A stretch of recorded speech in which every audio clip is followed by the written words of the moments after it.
Il faut préciser que le candidat n'a joint à son dossier ni colistier ni les 16 parrainages requis par la loi. Gani Osoglo a aussi déposé sa candidature. Précision dans nos prochaines éditions. On reste toujours avec la Sénat pour dire que le président Emmanuel Tiondo a fait un point de presse objectif, faire le bilan à mi-parcours du processus et rassurer les potentiels candidats. On écoute un extrait des déclarations du président de la Sénat.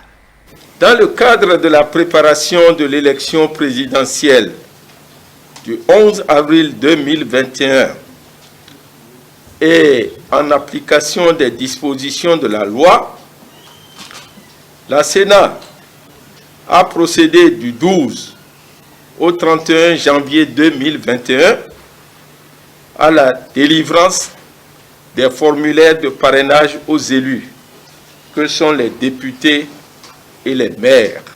Comme vous pouvez le constater, le rôle de la Sénat se limite exclusivement à concevoir et à mettre à la disposition des élus habilités à donner parrainage des formulaires nominatifs afin qu'ils puissent donner leur parrainage qui est désormais un préalable à la réception des déclarations à l'élection du président de la République.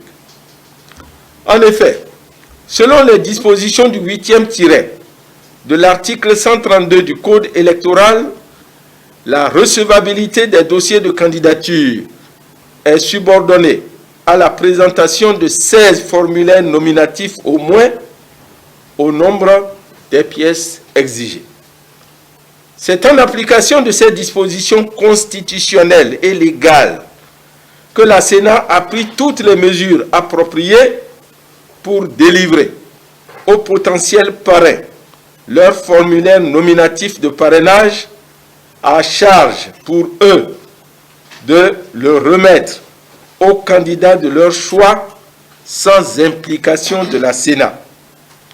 Cette opération, prévue du 12 au 31 janvier 2021, s'est achevée en fait le 28 janvier avec l'accomplissement des formalités par le dernier potentiel parrain.